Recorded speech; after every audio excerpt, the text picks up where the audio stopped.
So today we're going to talk to you guys about how a disc works. And we're going to use jelly donuts from Dunkin' Donuts because that's about all they're good for this demonstration. We do have good jelly donuts over here that we're actually eating. But these are not. If you're ever in Long Beach, Dough Hut, we're plugging them. We're plugging them. They're that good. It's true. So first things first, we're going to show you what a jelly donut has in common with a disc. So we're going to slice this one right in half. Right? Does one want to slice in half? Yeah, slice out. So we're going to slice this guy right in half. You're going to want to get this from the front, Cleary. And that's what a disc would look like on the inside, right?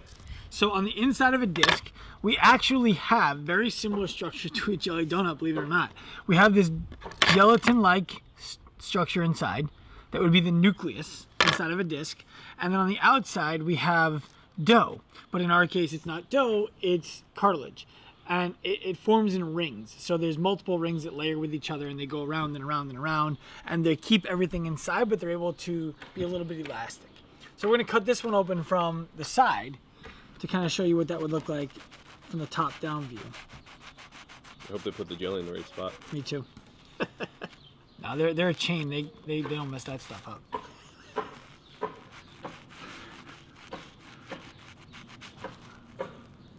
Beautiful. All right, so if we're looking at the disc from the top down, that is what the disc would look like. So we have the jelly in the middle, which is your nucleus, right? And then on the outside, we have the cartilage. So the way that these things work is basically this fluid on the inside is meant to act like a shock absorber. So that when we press down on top, right, if you look at this one, let's come down and take a look at the other one. When we press down on top, that fluid will move out of the way and go support a different part of the disc, allowing it to kind of expand and contract as we go. That's the value of a disc. Now we're going to start to show you kind of how discs get injured over time. Right, so we should leave those on there. We're going to get rid of these two though. I'm going to keep him quiet. Okay, that's fine. Now, only because he's already have a hole poked in, and we're gonna make sure the hole stays forward. So, the first thing we're talking about is what we're gonna talk about when you sit down, you stand up a bunch of times. Yeah, prolonged postures. Right. So most of the time, a disc doesn't get injured like that. Right. You felt it. Feels like weights. that. Yeah, it does. You felt it when you were lifting weights in the gym that day, but that's not how it happened. It happened over time. So prolonged posture is basically like we're gonna press down, and you see like this side kind of stays a little bit flat, right? I can press on this side. It's gonna stay a little bit flat, but it will come back. Research actually shows that about 20 minutes of sitting takes about 2 hours of standing and walking to return to normalcy. So your disc will do stuff just like this, right? And over time, that disc will create a shape such that it actually will not rebound anymore. And the shape of the disc can be lost, and now all of a sudden the bone that sits on top and the bottom of that disc is going to be uneven. Should we use some Boston cream donuts to demonstrate the bones? We can do that. I just want to touch on this a little bit too, because also people who have had a disc injury or they're going through a disc injury, a lot of times one of the common symptoms that we get is it really hurts for me to go from sitting to standing, right? So they already have some sort of tissue damage going on. They already have an irritated disc, and then so when they sit, right, they actually cause compression. That nucleus starts to migrate, and now when they stand up, it's very painful to then straighten back up. So that's just another thing for you guys who have gone through some sort of disc injury and have felt that, yeah, I got to stand up like an old man. That's what's going on in there. And now one thing that will happen in a disc that doesn't happen in a jelly donut is this stuff will actually kind of come out a little bit, and the fluid might not leave the disc. Right? That's how you'll feel when this happens. But the fluid won't actually leave all the time. But now if we take our two Boston cream donuts and we pretend that this is a bone and this is a bone, and the healthy disc lives in between these two bones as a shock absorber. Right? That's our healthy disc. Now if we come back out and we put our unhealthy disc back in there, which has a little bit of what we call creep in it,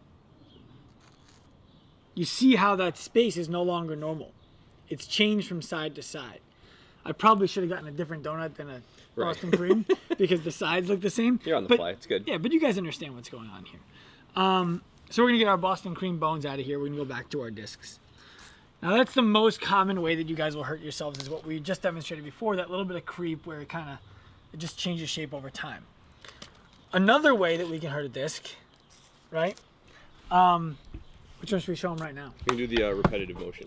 So this kind of repetitive motion without healing. Yeah. Yep. So this is where you kind of like, you go in the gym. 100 deadlifts. Right? Little, very little, very little, very little. And now you start to look and you'll actually see the disc might actually crack on its own.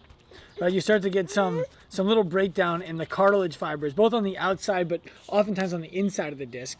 And that can lead to, over time, the jelly starting to squirt out as well.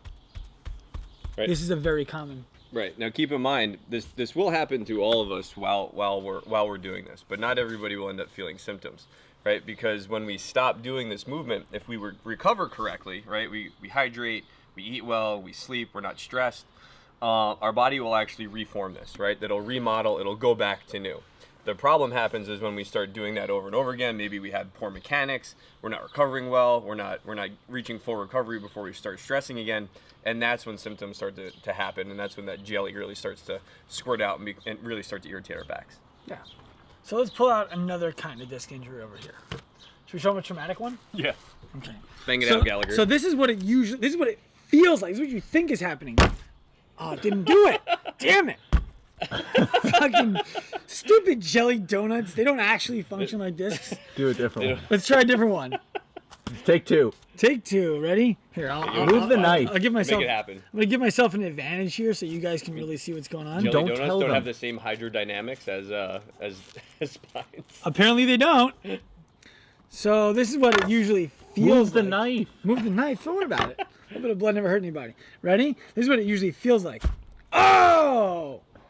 That's what you guys think happens. When you guys think about a disc herniation, let's be real, that's what you're thinking. You're like, oh my God, this stuff just flew out of my spine and I'm screwed. I'm never going to be able to be the same again.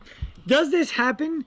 Yes, it absolutely happens. But this is so much less common than injuries like this one, when the disc ends up bulging or a little bit comes out and wraps around the outside of the disc. The nice thing about this actually is when this is the type of injury you deal with, all they need to do is come in with their little surgical knife, and this does require surgery oftentimes, and they'll get that jelly and they'll pull it out. And now while you don't have the disc height that you used to have, right? You don't have that normal healthy disc, what you do have is a disc that no longer has fluid that's wrapping around the outside because it's very easily surgically removed. So while you don't want this to happen, this is oftentimes excruciating, but it's also oftentimes the easiest thing to heal with surgical intervention. Anything to add to that? I got nothing. That was a great demonstration of disc Thanks. dynamics. Let me see if I can do that again. Just because it was fun.